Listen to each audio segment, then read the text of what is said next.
April 20th, order at 6 p.m. Thank you, Madam Clerk. And Madam Clerk, I will declare that we do have a quorum. We have one councillor absent this evening, Councillor Net. And that before we get rolling, as we gather here this evening, we're doing so on lands of rich Indigenous history, home to many First Nations, Inuit, Métis, Anishinaabe peoples. And on behalf of the town and the council, we want to recognize the territorial friends of the Clearwater Nation and thank you for continued friendship. And Clerk, I do believe we have an agenda.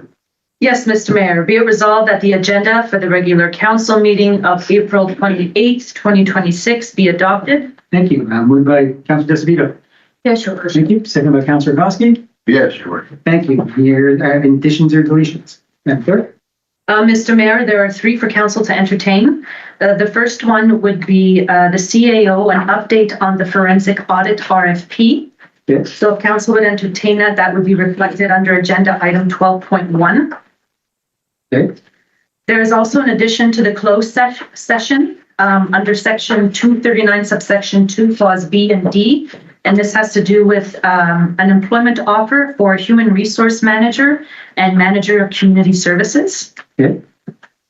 And it would also be for council to delete item number 5, which is the notice of motion under section 239 subsection 2 clause C from closed. Okay. The councillor is not here to speak to it. That's correct, Mr. Mayor. Okay. So anything else? No, Mr. Mayor. Anyone else there? Additions, deletions? Council, any issues with the additions? Okay, seeing none, moved by Councillor Desavito, second by Councillor Koski. All in favor? Carried. Thank you very much.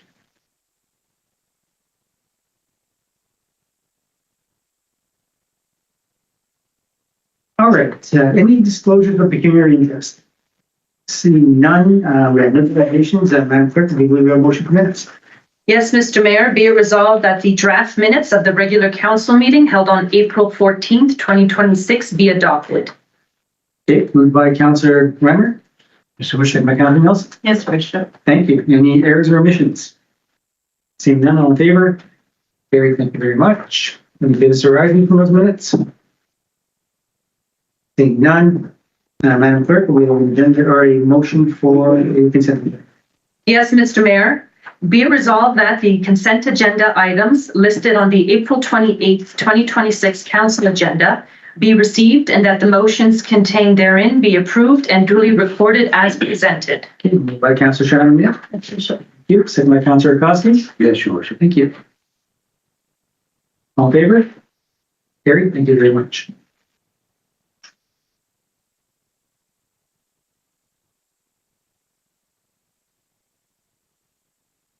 Uh, 9.1, Madam Clerk. Yes, Mr. Mayor. Be it resolved that council received the letter dated March 30th, 2026 from the Westway Motor Hotel Incorporated regarding municipal accommodation tax program. And that council proceed as follows. I've left that part blank, Mr. Mayor. Okay, moved by Councillor Desavito. Yes, your worship. Second by Councillor Ryan. Okay, so on this one here, Madam Clerk and Council, I'm going to suggest that we have a direction in place as of last council meeting for a briefing to be brought to the council that would in part address the concerns here with the Westway Hotel. And my suggestion would be that we include this as part of that briefing. And if there's anything else to add or take away to that, the town can provide that in their recommendations and report when we get the proper research behind everything involved. Anybody have any issues with that direction? Councillor Shannon? There's only the issue of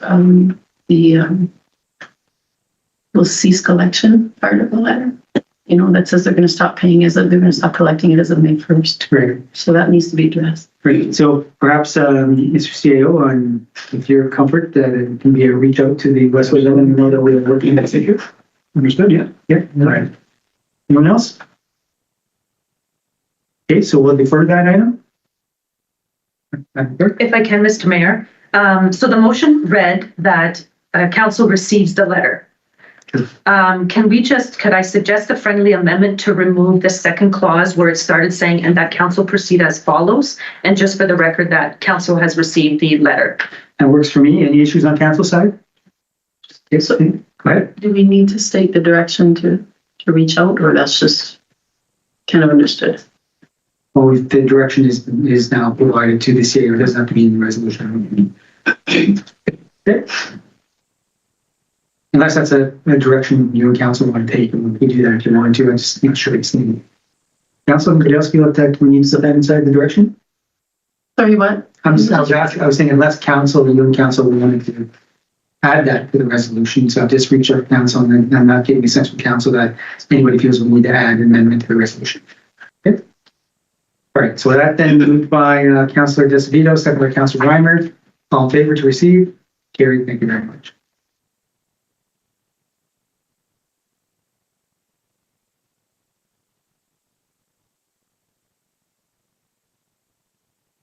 Okay, 11.1. Is there a resolution with this? No. No, Mr. Okay.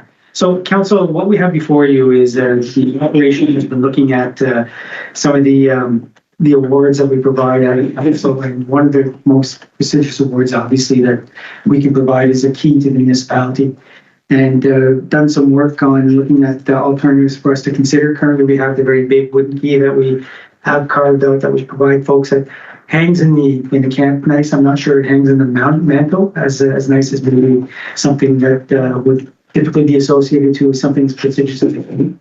And some of the background research there as well too is that the key is similar. It's not the Order of Canada, but I mean we consider it along those lines. That when you give the key away, it's something that's extremely prestigious. You know, something that goes in somebody's mantle. And I think the operation has done a pretty good job in coming up with some alternatives for us to consider, which are in the package, and the policy. Perhaps we'll want to look at the policy and maybe tighten that up a little bit, or we're comfortable with it as well. So, Mr. CAO, I don't get the sense that we're looking at any direction here this evening, other than sharing some of the information with the council's thoughts on what we'll come up with to this point. Exactly, a little feedback on the concept of where we're heading for the heat. Okay, so I'll open up the floor. Councilor Shannon. Thank you, Worship, through you to council and staff. I think we do need definitely to look at the policy. I noticed some conflicting information on page 1 and 2 regarding birthdays. Like it says, you know, on page 1 it says 85 in subsequent 5 years, but on page 2 it says 100 years. And so I just think it needs a revision and an updating. But I like, you know, of course, I like the idea. It's not new. It's, you know, it's existed for a while. When looking at the options, I like them both. And also the wooden one has a purpose depending on what it is and where the person would be putting it. Is there a way to have all three as an option, or perhaps the family that's requesting could determine which they prefer for that particular person? I mean, just speaking for myself, I mean, that should be part of the process and the recommendations coming from the operation at the end. On the prestigious side, I'm just going to get some feedback from council on recognizing the need for us to sort of elevate on the prestigious side. If we wouldn't give these things away at the rate we do right now, that we give them away generously. And it's not a bad thing. It's just that when you get to the level of being a prestigious award, there's some really, I don't want to say tight criteria. I want to say there's some very clear criteria on what qualifies to do that. And I'm not sure the policy captures it right now, to be honest with you. And so perhaps what we can do is have the operation continue to go down this path and continue to refine maybe some of the options that are there, while maybe continuing to bring that back as well. So, anything went ahead? No, that's fine. Yeah. Okay. And any thoughts on the two? I'm sure the operation want to get a sense on where we're leaning in terms of the images. Any preferences? You said you. I like them both. I think they both would serve a different or appeal to a different type of person. So I think it would be nice to have both those options. But also the one that we have made, that from what I understand, the last one was shaped like a polar bear, that key, and you know, so. I just I look forward to seeing what comes back from staff. Yeah, I looked at both as well too. One, my thought is perhaps we can combine. I like the plaque part of the key that's in a plaque that gives a bit of a description. Perhaps a plaque like that, a brass or gold plaque, can be attached. I like the glass. It's a real modern look to me. And to me, I'm thinking of a mantle. What goes on a mantle that would look nice on a mantle with a little gold plaque that would express what the gratitude for the key is. On top of that, I've always wanted to see like a walkway through the pavilion where we have like either pavers with, say, a section that it's all the firemen that have worked volunteered in Cochrane. So it's like a pathway of the history of Cochrane. So we're recognizing the individual, but also having it where the people of the community can walk through and appreciate them. So on that note, the Memorial Park, Mr. Grieva, I'm not sure if you're familiar with it, there's so many new faces. Memorial Park, we do have a policy somewhere where we're naming trees after people. Memorial Park would be from the bridge to the center, that type of thing. And we've been naming trees, but I'm not sure we've been planting a name. Are you familiar with that? So the tree memorial actually, Your Worship, is actually not just Memorial Park. It's actually, there's a lot of different locations in the community. It could be at Queen Elizabeth Park. There's actually a couple of 10. So there is a program for the memorial trees, and a lot of them actually don't have plaques on them. It's you're planting a cedar and they want it located at the train museum, for instance. Then that's where it would go. But a lot of them actually don't have plaques. But it does go on, or it's supposed to go on. If you go around the yellow bars, there's the cabinet there that's supposed to list the people that have memorial trees in the community. Perhaps we can pick up that policy as well too and see if there's a way to consolidate, or maybe not. You might want to have a look at it. Sure, yeah, best of luck. Okay, yeah. Anyone else? Councilor Rammer? Just an observation. I mean, these keys are definitely recognize a very noteworthy achievement. We're recognizing that there are individuals. Would it be out of order to consider maybe having 3 separate ones, depending on the individual's personality that's being recognized? Or that's, I think, part of the recommendations to have them look at that, because they're going to provide recommendations to us at the end and maybe see if there's a way to do that. I'm sure the only thing that would restrict that would be just if it took away from the prestigious nature, but I'm not even sure if that's an issue. We'll let them go through it and we'll see what they come up with. Excellent. Okay, anything you need? No? Okay, thanks everybody. Great initiative, guys. 12-1, Madam Clerk. Don't have a motion for that one, Mr. Mayor. That's a verbal update. So we have a verbal update that's coming through the CAO on the forensic audit. Yes, I apologize. I was hoping to have a walked-on staff report with the details and being able to award a tender or a proposal, that is, but we're not quite there. We're still ironing out a few subtleties, but I can commit we'll have a recommendation to award the scope of work for a forensic audit at the May 12th council meeting. We do have 3 competent bids, but there are some subtleties we need to sort out, and I would like to really take the time to refine that scope and clarify exactly the cost, who's going to pay, and what it's going to entail. So we're going to work with those 3 bidders to clarify some clarity, some issues, and then get that in front of council on May 12th, and then we'll be able to move as quickly as we can from there. And then through those presentations, we'll have a much better idea of what this is going to look like from a staff perspective on the workload, and the auditors looking in the physical records or the electronic records, and then how long it takes, so we'd be able to get some answers to the public and to council at our next council meeting with much more clarity on what that process is going to look like in the coming weeks. Okay, so for the public record, this is the audit for the $2 million issue with the financing that took place a while back. That's right, the grain bin. Yep, yeah, that's what I think of that term. Thank you. Okay, council. Ms. Reimer? Just a quick question. Are you getting any sense of the length of time that the bidders think that this work will take? Like they assume 3 months, 90 days, but that's another thing we want to discuss with them to try and refine that, because we're not sensing that this is a scope of work that would require such. But we just need to have a better understanding of what that. In the worst case, 3 months, but we believe it could be shorter. But that's what we need to kind of suss out with the bidders. Anyone else? Okay, thank you, Mr. CAO. 14-1. Yes, Mr. Mayor. Whereas the town growth community improvement plan provides strategic financial incentives to encourage development and redevelopment in alignment with the municipality's growth objectives. And whereas growth CIP application 09-2025 has been received for the sale of land below market value as outlined in option 1 of the staff report 2026-23. And whereas council's approval of this application supports strategic growth and investment within the municipality, contingent upon compliance with all applicable terms and conditions of the growth CIP. Be it resolved that council approve the Growth Community Improvement Plan Incentive Application 09-2025 for the sale of land below market value as outlined in option 1 of the staff report 2026-23, subject to all applicable terms and conditions set out in the town's growth CIP. And that the necessary bylaw to authorize the incentive and associated agreement be presented to council for consideration and approval at a subsequent meeting. Okay, moved by Councillor Nelson, second by Councillor Reimer. Yes, Your Worship. Thank you. Any data or takeaway from the department? Your Worship, this particular lands are what was discussed at the last council meeting in which council approved the bylaw for the stop up and close. It is for the CIP program with the sale of lands below market value.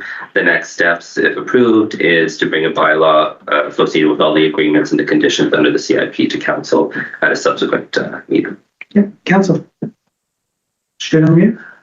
I don't know if I can bring up some of the issues that were discussed at the last meeting. I just have a couple of questions before we vote on this. I'm wondering if any responses to the delegation, the people who did the delegation with the abutting lands were provided to that group. And then I guess if this passes tonight, then it'll come back for bylaw passage to the next meeting and be ready for second, third time. And that will be the last opportunity to make a comment. We don't have that bylaw on here, do we? No. Yeah, that'd be happy, yeah. So the first question was whether we were able to communicate back with the family that was active last meeting. For your worship, I'm unsure. I wasn't dealing with this prior to, so I'm not too sure if there's been further communication or what the direction was at that meeting with the communication to the family. Yeah, I can't remember. Was there direction I don't recall, but I mean, there were questions about Madam Clerk. There was no formal resolution tabled, Mr. Mayor. So I guess the answer would probably be no from here. happy to do that as a matter of course. We have courtesy, we have to make a presentation. I think that would be the courteous thing for us to do, for sure. Anything else? Yeah, anyone else? All right. Moved by Councillor Nelson, second by Councillor Reimer. All in favor? Carried. Thank you very much.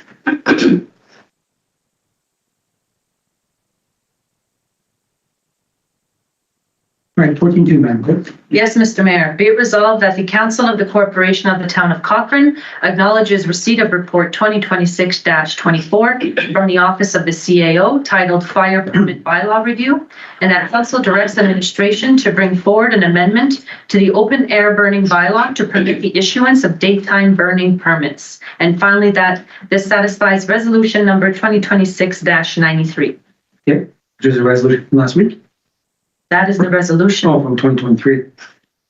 No, 2026-93, Yeah, that would have been last week's. March 24th meeting, Mr. Mayor. Okay, thank you. Yep, so moved by Councillor Reimer, second by Councillor Esposito. Thank you. Any other takeaway from the department? I guess that's you. Yeah, just subject to any questions council may have. We were actually somewhat surprised when we looked back at the motion to understand that, yes, in fact, council on March 24th directed staff to allow for daytime burning. So that's what's before you this evening. There was a little email sent with some research done in some of our neighboring municipalities that didn't make the agenda, and I apologize for that. We're still ironing out some kinks there on the management team side, but so this we believe is meeting the motion from March that said allow for daytime burning. And the motion in March also said look for other ways to ease restrictions and subject to any feedback we get from council. The staff believe that loosening the daytime burning is enough, and that the general burning permit process is reasonably well managed and is very user friendly and easy to retain a permit. So we are a little bit concerned with false alarms during daytime burning when that may happen. And sometimes those calls aren't always go to the fire department, they can go elsewhere and then we have to manage it, but that's something we can see how it goes this summer and don't want to presuppose the issues. We could use the bylaw enforcement officer who is a salaried employee working 9 to 5, Monday to Friday. So that would help us to minimize the concern that we would have to deploy firefighters from their day jobs for false alarms. But that can be mitigated through various means administratively. But again, subject to any questions or feedback from council, we could return at a future meeting with the bylaw revision to allow for open air burning during the daytime hours.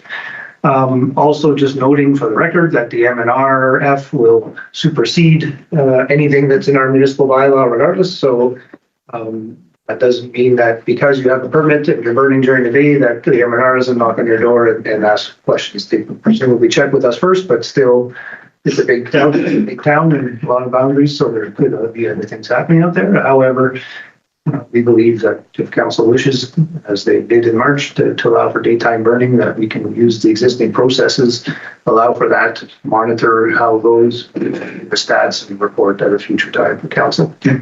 So just really quickly, we had a very robust discussion the last time we discussed this, and we've concluded certain directions, so we don't want to rehash those directions here if we can help it. I think what we're doing here this evening is a little unusual. I was expecting the policy to come changed and us to listen towards with the direction, but what we seem to be doing is just getting reinforcement on the fact that we're asking for that direction to be taken into policy. So let me just say a couple of things here that I think might help with all this. So the daytime burning, I think, deserves more understanding. I'm not sure we've done a good job in delineating between backyard campfires and the larger industrial fires as they place in country properties, which I think is where daytime burning and those types of concerns come from to begin with.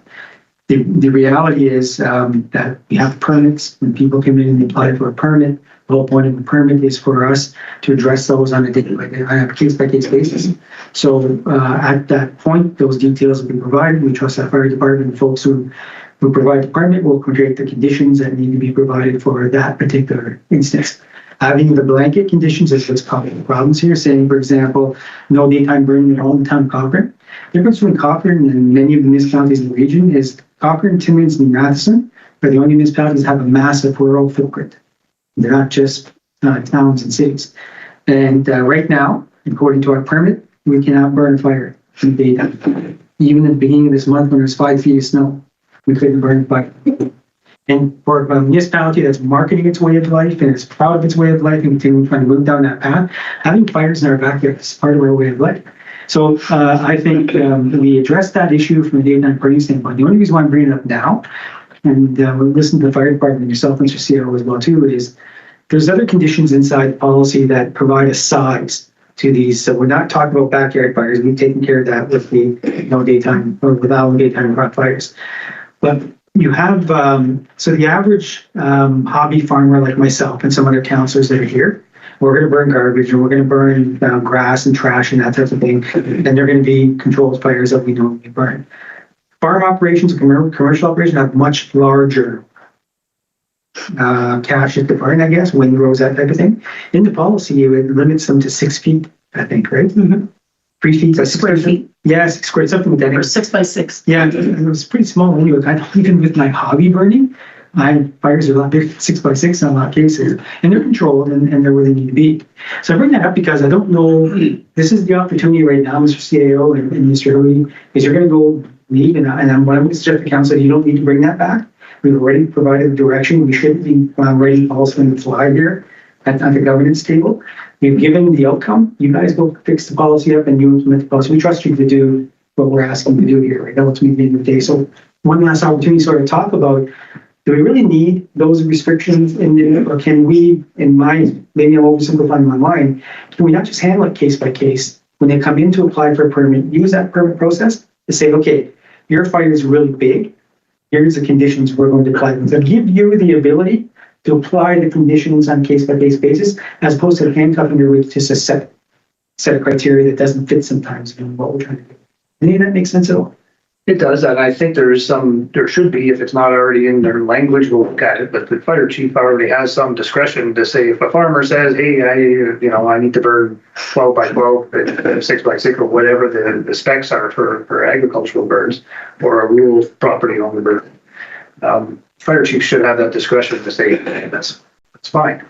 But first we'll review the language to understand if those files make any sense, and if they make no sense for an agricultural setting, there should be a different methodology. So an agricultural, a rural property owner with a couple of acres is different from a farmer, and is different from in urban, small footprint chimney in your backyard scenario. So if it's not already laid out like that, I see where it comes to. We'll make it happen. So if we're going down that path, then for me, hopefully we're going to be more reasonable with respect to, again, allowing the way of life to take place. So even in the urban setting, I don't think we're allowed to have regular fire gardens there that contain, there's a term I can't get out of my head. What do you call those contained fire containers, like those Mexican chimneys or whatever they're called? No, they just need a screen on top. Like a fire pit. Okay, but you can't put a circle of rocks and put a fire inside a circle of rocks, can you? Or can you? You have a screen. My hope would be you can't. Because even in an urban setting, we're in the backyard with grass, at the end of the day. So we're not, I would think the key criteria would be distance from the house, distance from combustibles, that type of thing. I'll just let him answer, Councillor Crosby, and I'm going to go to Councillor. I was going to say that when a person applies for the permit, we don't go and inspect your backyard. Maybe some municipalities have that level of service, but we don't. You're on the honor system, you read the specs, you can have your backyard fire. If it doesn't get out of control and the neighbors don't complain, we'll never know whether you had a giant fire, but you burned clean wood, or you had a chimney, or you did a circle with a bunch of rocks.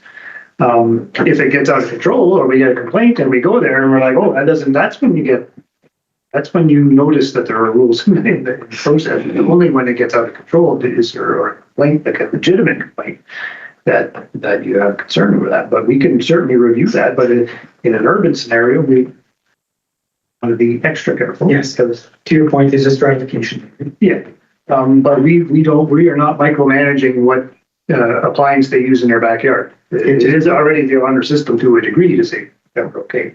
And it's only when it gets out of control, we get a call and we're like, wow, okay, that's out of spec. And if it's reasonable and rational and it only mildly violates the size, it'll be a verbal, and it'll be careful.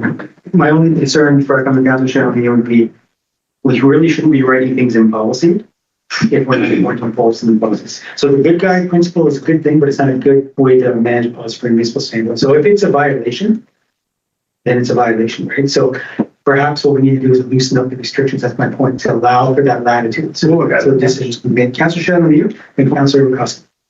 So the issue I have with the urban setting, backyard fire, if it's not contained, is the embers that, like someone has a greenhouse next door, or a piece of furniture that's sitting outside. That's why that screen comes in to stop the embers from, if it gets windy or whatever, from going over to the neighbor.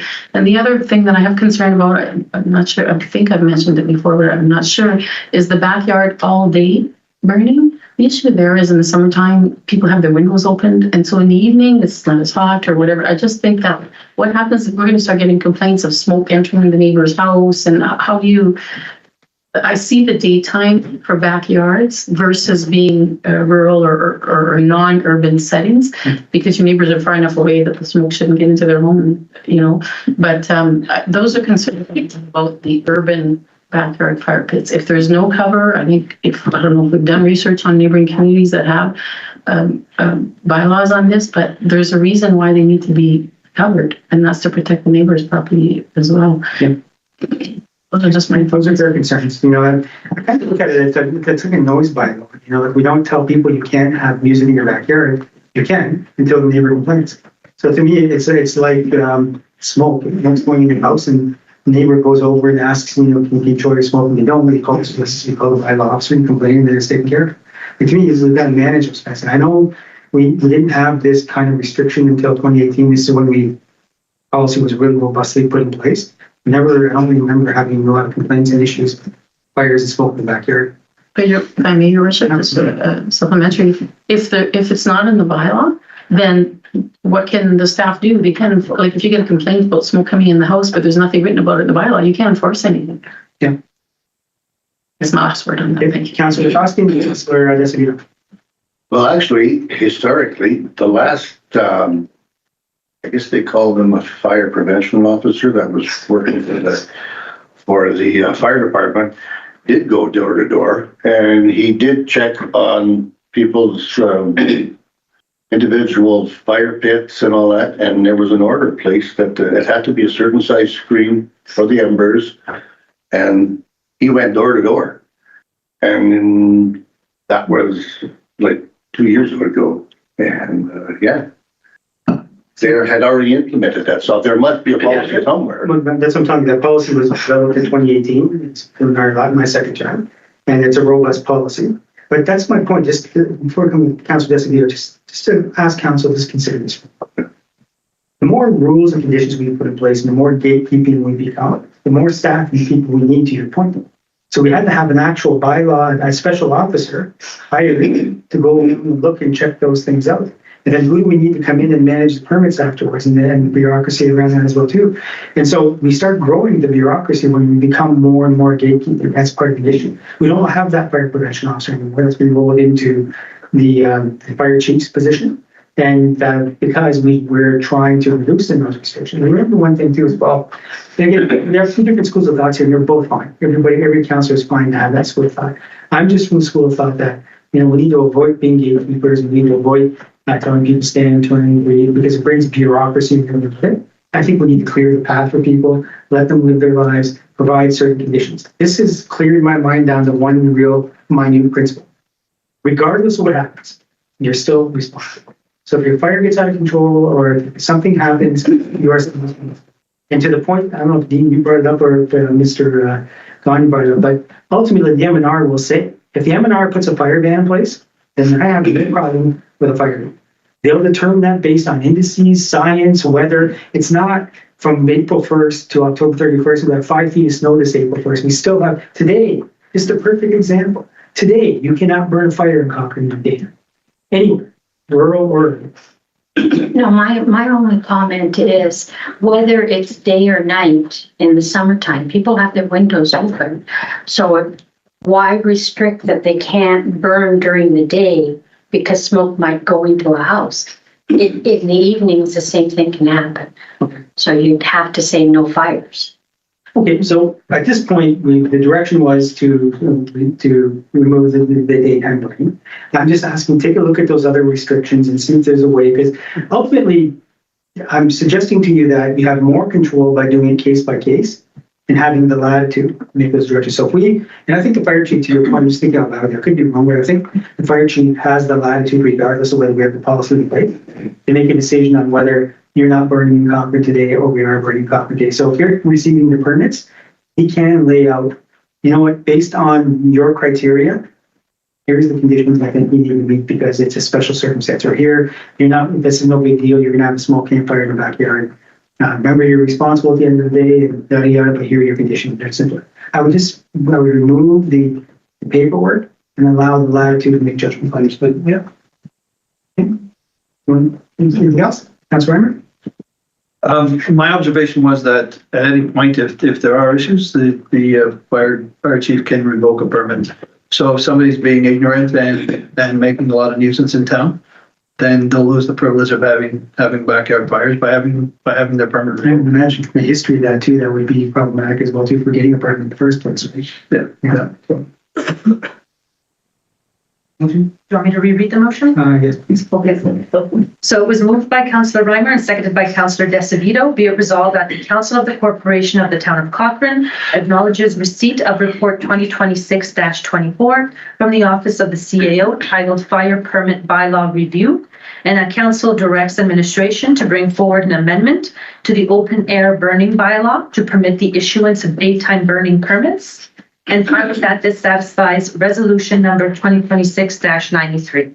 So can I suggest a friendly amendment that the council don't direct that a report be brought back or the policy be brought back, but we direct the operation to change the policy. So it doesn't have to come back. But If I can, Mr. Mayor, the policy would have to come back by bylaw to be formally adopted. So then we say, okay, what did we say here? Did we say bylaw or did we say another?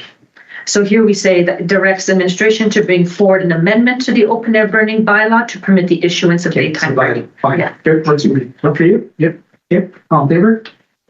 Carried. Thank you very much. Good discussion, everybody. Thanks.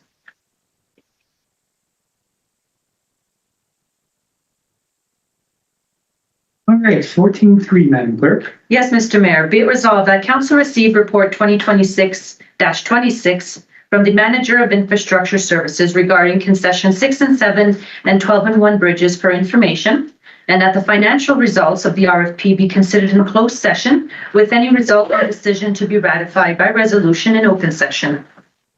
Okay, so I'm just trying to understand what component we're speaking to an open. So let me get a mover and second. Moved by Councilor Nelson, second by Councilor Cavanagh. Yes, sir. Thank you. Mr. CAO or whoever, Madam Clerk, what are we speaking to in open here? The pricing we speak to in closed, obviously. Yes, Mr. Mayor, so any other matters in relation to this topic that's not financially related? So not financially related, we want to maybe provide a bit of a public update on where we are with this process. Through you, Mr. Mayor, this report encompasses two important projects that were considered during the budget deliberations. Council was very clear in its direction to replace concession 6 and 7 bridge, and direction was also provided to bundle together both the bridges for an RFP, but a clear direction was not provided for concession 12 and 1 bridge, which is why a report has been made for council for consideration in the closed session. So what we have here before us then is the direction on the budget is 6 and 7. But correct, it's further direction to bundle both together to get the data and information so we can have a discussion on how and when we do 12 and 1. Correct. 12 and 1 is not part of the actual, not part of the budget right now, right? Correct. Okay. Councilor Emmer, I'm sure you want to say this. To you, Your Worship, I just want to express my deep admiration for the amount of work that went into this. And thank you very much to Mr. Gomez, to the CAO. A very well done report, and I was very pleased with the results that came back. With respect to, there's things that we had already sensed that the refurbishment of the temporary refurbishment of the 12 and 1 structure wouldn't be feasible. It would be a very temporary fix, and it would have to be redone. And from the report, you could tell that the contractors agreed with that it just wasn't. There was so much risk that one or two of them didn't even want to provide a quote for that. And so I'm very, very pleased with that. With respect to the financing, I might. Not sure if it's. If we don't speak of any numbers, maybe I can just put forward an idea here, and then we can work out the details, perhaps in closed. One of the things that concern me is that there's always the chance that things will change, and that if we put something off to a subsequent year, that the direction, the momentum that you've built up will be lost, and there'll be other priorities, and that things will then get pushed on. It's quite obvious that 12 and 1 is right at the end of its life. And, given the response from MTO with their need to have a detour in place for when they're replacing culverts on Western, on the road to the Gardner Ferry. I was considering, like the council, and maybe give some thought to. They've already committed up to half of the cost, an estimated cost to refurbish. So there's money that the province has committed for 12 and 1. Now, given that the contractors have come back and said that's not feasible, I think we're in a much better place to go back to the ministry and say, we can't refurbishing this so that bridge can take full loads as would on any highway. that's not feasible anymore. So I think that would kind of loosen the purse strings, and that restriction that they would only want to contribute to refurbishment rather than to a completely new build. I think that restriction would probably be removed quite readily, given the change in the situation. So my suggestion is we have an opportunity to enter into a contract for both bridges. The question then remains how to pay for 12 and 1. And given that the province has committed a certain amount of funds, what if we would entertain the possibility of structuring the financing in a way that the actual loan cost wouldn't impact this year's budget, but would in fact be taken care of in the 2027 budget, and any carrying costs or anything like that would be covered off by the funds that the province is willing to commit. At the same time, that would then give us the next couple of months to really talk to the province, talk to agriculture. I mean, already there's been significant. Last I heard, there's about 1,000 acres being put into production this year. Replacing this bridge would send a very strong message to the agricultural sector that the town of Cochrane isn't just focused on Cochrane proper, but is actually really interested in what happens in the agriculture area and to the the producers of this area. So let's go into detail on that in the closed session discussion then. But in terms of where we are in this process, so they've gone out and they've cut the due bids, so we have an idea now what it's going to cost and so on. So what we'll do in close is we'll speak to whether there are ways to finance this or not, because right now our budget is set, the tax rate is set. So if there are, we'll figure that out. And if not, then we'll see if there's another path or strategy for it there. Fair enough? Anyone else on council on this item? Yeah, Mr. Gomez, appreciate it. excellent. Okay, with that then, Madam Clerk, the resolution is to receive. Yes, Mr. Mayor. Okay, moved by, Sorry, Mr. Mayor. thank you. Moved by Councillor Nelson, second by Councillor Shannon Lee to receive. All in favor? Carried. Thank you very much. 14-4, Madam Clerk. I'll read the motion, Mr. Mayor. Please. Be it resolved that council receive report 2026-28 from the Manager of Infrastructure Services regarding the road paving inspection, and that the financial results of the RFP be considered in closed session with any resulting decision to be ratified by resolution in open session. Okay, moved by Councillor Rakowski. Yes. Second by Councillor Nelson. Yes, Commissioner. Before I say anything, Data take from the department, thank God you're back, Mr. Gomez. We have nothing to Be a short meeting. Floor's yours, sir. Through you, Mr. Mayor, last year, the town awarded almost $4.4 million worth of road paving, but staff experienced a lot of technical gaps as well as contract administration gaps with the contractors. So this project is a sister project of the paving project, and more details are provided in the closed session, council to consider. Okay. All right, so from an open session discussion, then you're proposing an additional position that we consider to ensure that we close the gaps on the gaps that were created in technicalities? An additional project, not a position. Oh.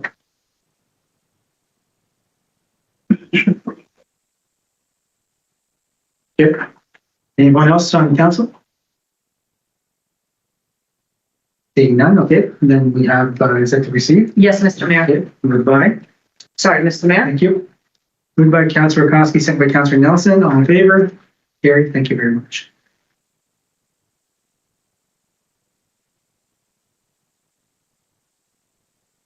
All right, bylaw 2026-44. Be it resolved that bylaw 2026-44, being a bylaw to enter into an agreement with CRCS Recreation, be read a first, second, and third time and subsequently passed on this 28th day of April, 2026. Moved by Councillor Reimer, second by Councillor Shannon. Anything to add or take away? Oh, sorry, we're in a bylaw here. So any call for any public input on first reading? Seeing none, calling for any changes from council upon second reading. Seeing none on third reading, moved by Councillor Reimer, second by Councillor Shannon. All in favor? 4. All right, Madam Clerk, a motion to move into closed. Yes, Mr. Mayor. Be resolved that council of the Corporation of the Town of Cochrane now comes into a portion of the meeting that shall be closed to the public at 6:44 p.m. in accordance with Section 239 subsection 2, clauses A, B, I, E, and K of the Municipal Act to discuss in-camera draft meeting minutes held on April 14th, 2026, a personal matter about an identifiable individual, including municipal or local board employees regarding recruitment of volunteer firefighters, a trade secret or scientific, technical, commercial, financial, or labor relations information supplied in confidence to the municipality or local board, which, if disclosed, could reasonably be expected to prejudice significantly the competitive position or interfere significantly with a contractual or other negotiations of a person, group of persons, or organization, regarding RFP 2026-04 road paving inspection and RFP 2026-02 concessions 6 and 7 and 12 and 1 bridge, a position plan, procedure, criteria, or instruction to be applied to any negotiations carried on or to be carried on by or on behalf of the municipality or local board regarding connecting link. There is the deletion of the secure the property of the municipality or local board regarding notice of motion resolution number 2025-28. And there are one addition to section 239 subsection 2, clause B and D, personal matters about an identifiable individual regarding employment offer for human resource manager and manager of community services. Okay, moved by Councillor Reimer, second by Councillor Desavito. Yes, Your All in favor? Carried. Thank you very much.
All right, on your computers.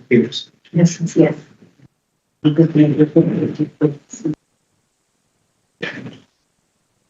I'm ready. All right, the motion to rise, Madam Clerk. Yes, Mr. Mayor, be it resolved that council return to its regular council meeting at 8:25 PM and that council do now rise and report on the matters discussed. A closed session was held in accordance with section 239 subsection 2 clauses A, B, D, I, and K of the Municipal Act to discuss in-camera draft meetings, meeting minutes held on April 14th, personal matter about an identifiable individual regarding recruitment of volunteer firefighters, a trade secret or scientific, technical, commercial, financial, or labor relations information regarding RFP 2026-04, road paving inspection, and RFP 2026-02, concessions 6 and 7 and 12 and 1 bridge, a position, plan, procedure, criteria, or instruction in relation to an update on the connecting link, and the addition to close, which was under section 239 subsection 2, clause B and D, personal matters about an identifiable individual regarding employment offer for a human resource manager and manager of community services. 2 motions of directions were passed in close. Okay, moved by Councillor Nelson, Yes, Rich. second by Councillor Kowski. Yes. Thank you. In favor? Carried. Thank you very much. Okay, Madam Clerk, do we have motions? We do have a few motions arising from close, Mr. Mayor. Okay. Can I read the first one? Of course. Whereas the Cochrane Fire Department has conducted its winter recruitment program in accordance with bylaw 1025-2014, and whereas the hiring committee consisting of the fire chief, deputy fire chief, and 1 officer has completed a structured interview process following the guidelines set by the Ontario Fire Marshal, and whereas the evaluation process has resulted in the selection of 4 qualified candidates to serve as volunteer firefighters, contributing to the department's operational readiness and public safety efforts. Therefore, be it resolved that the Council of the Corporation of the Town of Cochrane appoints the following members as volunteer firefighters to the Cochrane Fire Department: Dana Garland, Spencer Klein, Gavin Grant, and Enzo Agresta. Okay, moved by Councillor Rammer. Yes, Your Second Worship. by Councillor Nelson. Yes, Rich. All in favor? Carried. Thank you very much. Welcome aboard, folks. Thank you for putting your name up, Congratulations. committing yourself to the community. Very approved. Can I read the next motion, Mr. Mayor? Of course. Be it resolved that council receive the financial component of report 2026-28 in closed session, and that council move forward with option number 1 and award the contract to J22G Consultants in the amount of $120,800 excluding HST. Okay, moved by Councillor Esposito, Yes, Your second Worship. by Councillor Shannon. Any questions? All in favor? Carried. Thank you very much. Councillor Kowski, were you in favor? Yeah. Okay, thank you.